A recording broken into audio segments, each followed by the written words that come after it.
Yeah, I'm great. All right, so I'm here today with Rob Blanchette. Rob, thanks for coming on. It's a Bleacher Report writer, I believe, and Bread News. Where else can they find you? Well, on Bleacher Report exclusively at the moment. Oh, that's fantastic. That's Yeah. fantastic. That's really good. They do a great job. Um, right, and they can find you at Bleacher Report and our Rob hashtag or Rob underscore B.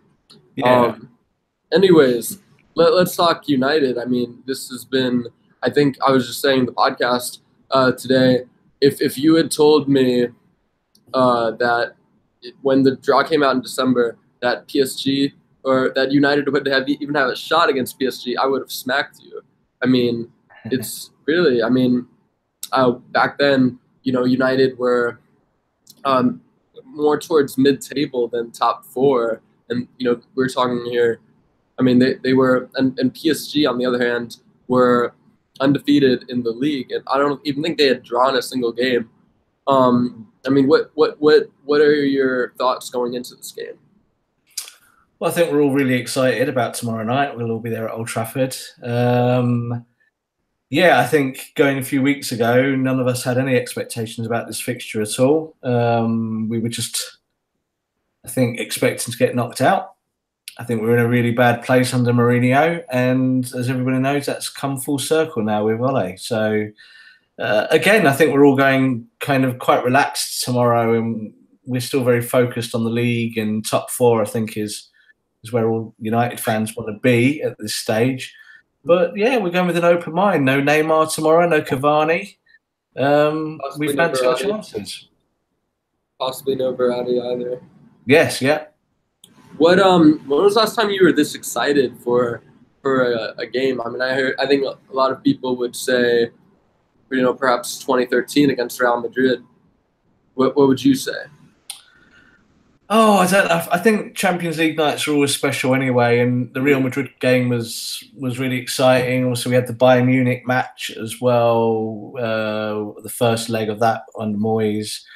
But I think we've been starved of these nights, so you kind of almost forget about them. And you know, the nights, the games against Liverpool and City, and all of those games are always very special. PSG are not really on our kind of wavelengths in terms of rivalries or anything like that. So obviously we're aware they're a big club and got some great players. But as you said, you know, they were unbeaten a few weeks ago and we were awful. So I think we're at that stage now where we feel we've got our game together, and if we can keep everyone fit, and I think we can put out our first team tomorrow night, we feel that we can do the job. Did you expect such a rapid turnaround in form from? No, I don't think anyone did. I think, you know, we were kind of rose-tinted glasses with Ole coming in and delighted that Jose had gone. I think we went through a really bad period under him, and it divided the fan base.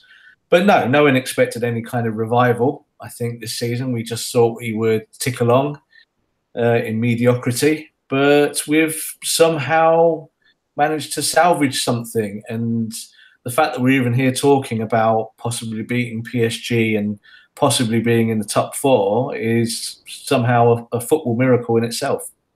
It is. And I think it's just incredible what Solskjaer has done to just turn this around. I mean, looking back all the way to, I think, before Christmas, when he took over. I mean, I think there's been one game where you haven't won, and that was against Burnley, which is a bit of a win in itself. Where turning around that late 0-2 deficit to a draw. What do you think are the key changes that Solskjaer has done? I think he's made lots of little tactical changes, and we've talked a lot about this in our writing and on Twitter and various social media platforms. The first big thing is that he's taken us into a 4-3-3 formation, which I think we've written for years is probably our best formation with this squad. It was a formation that Mourinho didn't like to play because it does leave us that little bit more exposed in defence. But we always felt that if United did play a positive system with the players that we have, that we could go and win games. So the fact that Ole has kind of proved that in a very, very short period of time, just by setting the team up really probably how it should be, rather than to the philosophy and the ideal of a man who maybe is a little bit behind the times now.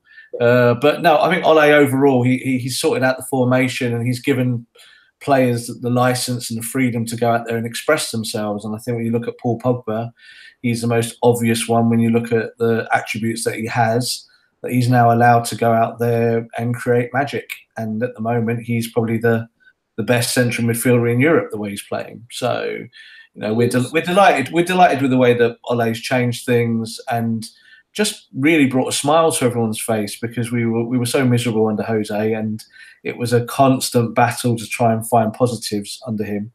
And I backed Jose from the beginning. You know, I was happy that he got the job originally, but I think there's no doubt we came to a kind of natural conclusion with him. And you know, it's really fascinating here because we sort of have this obsession about, you know, attacking midfielders.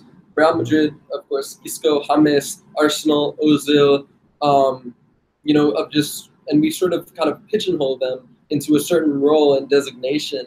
I think a lot of people have said, "Oh, United needs an attacking midfielder. United needs an attacking midfielder," but it just so happens that they have one in Paul Pogba, and it's just funny to me, you know, going back not just about 2 years where Mourinho was talking about playing Pogba in a center back role, and I mean, we forget, you know, there's a reason why United decided to make Pogba the most expensive player in football, because he can perform, he can go blow for blow with the best attacking midfielders in football. And of course, don't forget we had Paul Pogba when he was 15, so we know all about Paul Pogba. We know about him as a kid, and we knew about what he was as a child and what he did as he came through our academy. So to us, to bring Paul Pogba back to the club for a world record fee, he was only ever going to be an attacking midfielder. That's what we brought him to come to do. That was the job. But I think for Mourinho, in terms of the holistic value of his squad, he felt he needed a defensive midfielder. And that's what he tried to do with Paul over the last 18 months. It didn't work. It hasn't worked at any point. And we were all fairly despondent that that's what we were seeing at Old Trafford every week. And the fact that Mourinho didn't really get that and try something different and try, you know, he bought Fred obviously in the summer, and that was supposed to help Pogba, as we hear with these signings, coming to help other players rather than actually just doing the job for themselves or for the club. I think we kind of got to that stage with Paul where he just had to be either sold and allowed to go and take his career somewhere else and play at Barcelona or back at Juventus or at Real Madrid, or we changed something systematic at our football club, and that was obviously Jose Mourinho leaving. Of course. Does the success previously of Zidane give you hope that this can be a long-term bridge to success? I don't think we kind of compare it in those views. I think Zidane, a bit like Ole Gunnar Solskjaer, came through as a reserve team coach at Real Madrid, and Ole did the same at Manchester United. So the blueprint is there, but I think it's quite a unique situation, because I think at Real Madrid they have a high turnover of managers anyway. So every 2 or 3 years you're expecting someone new to come in. Obviously, Zidane won 3 European Cups and it wasn't enough for them. But I think at United there's a little bit more of a kind of holistic feel. I think globally, obviously, we're such a massive football club, but we still look at ourselves as a family football club. We do behind the scenes. You know, there's the same people that work there and have worked there for a long time. A lot of people that worked there under Alex Ferguson are still there at the club. And I think Ole's kind of joined the dots together again and given faith to those people who are there. Brought back Mike Phelan. That was a big kind of masterstroke, I think, as well. Someone who knows the football club really well. But yeah, we're positive, and I think we've gone from looking at 2 or 3 or 4 different managers. I think Pochettino was my favourite all the way. I think we're now in a situation that if Ole carries on as he is, then it would be very difficult to not give him the job. Do you think that there's some bitterness from the class of '92? Certain people like Scholes and Giggs come to mind, of those who didn't get positions at the club? No, not at all, not at all. And I think I actually was speaking to Ryan Giggs quite recently, and we were chatting about these things, and Paul Scholes, and they know that they're United fans. They Right. want to see United do well. That is, we're all like that. It's funny, we work in different industries. Obviously, they played for the club, and we're all just writers and fans and people who are around the football team. But we all just want the same thing, and that is we want to see United perform every week. We want to see the style of football that we were all brought up on. You know, we were all very lucky that we were there at the beginning of the Ferguson era as kids. And that's what we've known for 20, 30 years. So that's what we look towards. And I think you can compare it to other American franchises as well. When you look at teams, for instance, like the Boston Celtics, I'm a big fan of. And there's obviously a history there and an expectation and a blueprint in place. That's it. And it's followed. And at Manchester United, we feel that, I think, more than, say, clubs like Real Madrid do. I think Barcelona are similar to us. They have a blueprint. Ajax are similar to us, but I think when you look at Manchester City, Paris Saint-Germain, Real Madrid, Chelsea, these are clubs that have spent a lot of money over the years. Real Madrid, we know, obviously have the history as well, but they are very much a purchasing football club. And the other clubs I just mentioned there have not really taken that as their first step in terms of success. And they don't have the history like United do. Of course, yeah, that's something we're proud of, and we want to kind of hold on to that ethics that we had. And I think when Jose came in, we were prepared to compromise with some of it, but I think we've learned our lesson quite harshly that we probably need to stick to our guns and play a certain brand of football. Yeah, and going back to sticking to your guns, I saw a comment from Solskjaer that was very interesting, along the lines of United needs to stop these superstar signings and get back to basics. Which I thought was interesting because, you know, Ferguson was never really a manager who indulged in superstar signings. Of course, he signed some very good players, but he was more along the lines of, you know, finding you know, different squad players just to fit in, and this and that. And so I think that is a very interesting comment. Do you think that suggests that this is sort of Solskjaer is trying to make United get back to their ways under Ferguson? Yeah, I think he is looking at kind of, as I said, the blueprint of the football club. You've got to remember as well, with Ferguson and through the 90s, superstars didn't come to this country. They didn't come to English football. You know, the top players either went to Real Madrid, or went to Barcelona or Spain or any of the Italian clubs, and it was harder to attract the top talent. And you would bring in someone like Eric Cantona, who very much wasn't wanted in France, wasn't wanted on the continent, and came to England and made his name and became a superstar here. And that's obviously one of the United catchphrases, is that, you know, we don't buy superstars, we make superstars. So I think that's always been the way of bringing our own players through. I think we look at Marcus Rashford. You know, he's a kind of part of that history and that blueprint of a young Mancunian lad that we've taken through the system. Jesse Lingard's the same. And then you look at players like Anthony Martial, who we did spend a lot of money on, you know, £50 million, but he also feels like one of our own. And I think that is really what Solskjaer is speaking about, is to bring in those players that know what United are about. Paul Pogba came back to Manchester United because he knows what Manchester United is about. He could have gone to Real Madrid, he could have gone to Barcelona. He had the choice to go to those clubs, but he came back to United because he felt he had unfinished business there, and he was being at our football club from the age of 15. And I don't think it will stop United signing superstars. I don't believe that. It didn't stop Ferguson. You know, we had this history and, as I said, this philosophy. But when we needed a big player, we went and bought them. And that was how it was. We wanted Wayne Rooney. We spent £30 million on him at the time, which was huge. Now it's obviously not a lot of money. When we needed a defender, we went and bought Rio Ferdinand for a record fee. You know, so United have always bought players and spent a lot of money. But I think Ole's right. We need to maybe look at our own system and how we actually produce players. That's probably more important than just spending money. Maybe that means instead of spending £60 million on Aaron Wan-Bissaka, going out and promoting Ethan Laird from the academy. Exactly. You know, if you're going to buy someone like Wan-Bissaka, you know, great young talent, but he will cost you a lot of money. So do you look at your academy and find the players from within, or do you go and spend money on it? Again, you look at Luke Shaw. Luke Shaw was classically, had a great first season at Southampton. He's found it hard at United, but again, when you spend that kind of money on a player who's a young player, it's fine. I think it's good to give them time in the squad and actually let them come through naturally. But buying big players, I think he's talking more along the lines of Neymar and those £200 million players. If you look at kind of what we'll face tomorrow, Mbappe, Mbappe for 100 million as a 19-year-old, that's not going to happen at Man United at the moment. It might do in the future, but that's probably not the route.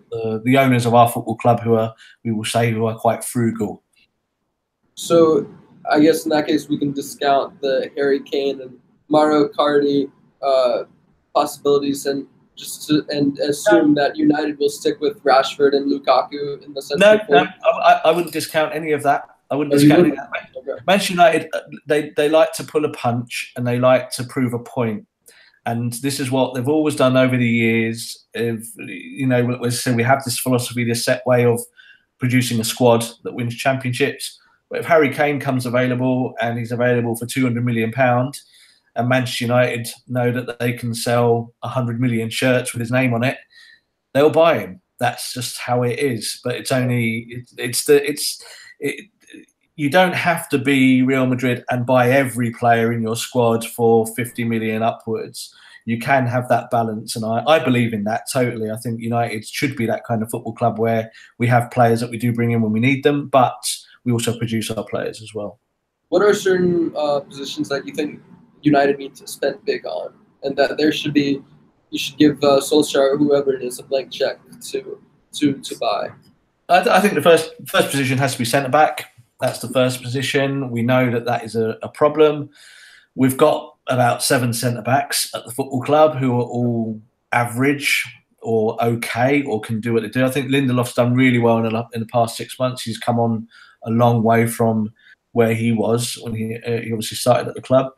But there are 2 or 3 or 4 primary centre backs in Europe in world football that if you get one of them, then you take your team to the next level. And I think when you look at what Liverpool did with Van Dijk, they took him from Southampton, they paid an incredible amount of money for him, and they went from being a team that was kind of floating around the Champions League places to now being properly competitive for trophies.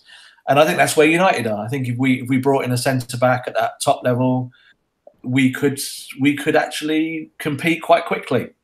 Like the Koulibaly, perhaps, or someone else? He's the one. He's my favourite in terms of targets, and yeah, he will cost 120 million. That's how much he'll cost. When we bought Rio Ferdinand, we bought him from Leeds United, and I think we paid 32 million at the time, and that was a world record fee for a defender, and that was a world record fee for a defender for about 10 years as well. Defenders didn't cost that kind of money for a long time, and he worked out quite well. So I think. If you find a player who is elite and at the top level, he's fantastic. I think what he's done at Napoli is wonderful, and if he was at United next season, we'd be delighted. What are some of your qualms with the others, such as Eric Bailly? What do you think they're just lacking in order for United to take the next step? I think with Bailly, I think his issue is that as brave as he is, he's a brave footballer. The Premier League has turned into a real animal of a league in terms of what you need as attributes to do the job, and you can't get away with just being strong. You have to be as the height of intelligence. You have to be at the top level in terms of skill. You have to be able to pass the ball out from the back now, whereas in the old days you didn't have to do that. You could just boot the ball 50, 60 yards and be happy with it. So I think with Bailly, that's been his issue. I think as well with Marcus Rojo, he's a good player, but he's not world class. And Phil Jones is Phil Jones, and Smalling is Smalling, and those players will do their roles in the squad. But if you want to really progress, you need to bring in that world-class centre-back. And I think from there on, United have got the pieces across the pitch to to do the job. There will be other additions, no doubt, over time, but the first one definitely is centre back. But also holding on to the pieces that we have. We must hold on to De Gea. We must hold on to Rashford. We must hold on to Pogba. We've given Martial a huge new deal. And United are doing the right things at the moment by giving out new contracts at this stage where things are going well. Give out the contracts, make people happy. When they're happy, they play better football. So I think things are in the right direction at the moment, whereas only 6 months ago, they were the complete opposite. Is there anything that you think that worries you going into this decisive clash against PSG? No, not at all. I think if we get beaten, then we get beaten because PSG are a team that spent hundreds of millions of pounds on their team, and we are a team in transition. We admit that. That's not something that I think we are blind to. But we also feel that we can go into this game and cause a little bit of a shock. I think now we've obviously had this run of wins under Ole. People are a bit more expectant, but I think overall United fans are a bit cool about it, and we know that we're coming from a pretty bad place in the last few months, and we're just happy to be here. We're just happy to actually be in it and to be in this situation where we can cause a shock and maybe even go on further into the tournament. But without Neymar, they are hugely under strength, and it'll be about defence tomorrow. That'll be about whose defence buckles first, because our defence is not very good. I think Meunier's out for them, so they're going to be under strength as well. Their back four, so it will be a little bit like that, and I think it will be which team really goes for the throat tomorrow. And I can tell you, we will go for the throat tomorrow. Thank you so much, Rob. Good luck tomorrow. I hope you guys progress. No problem. Thanks for your time. Cheers, mate. Thank you. Cheers, mate. Speak soon. Thanks a lot. Thanks. Bye.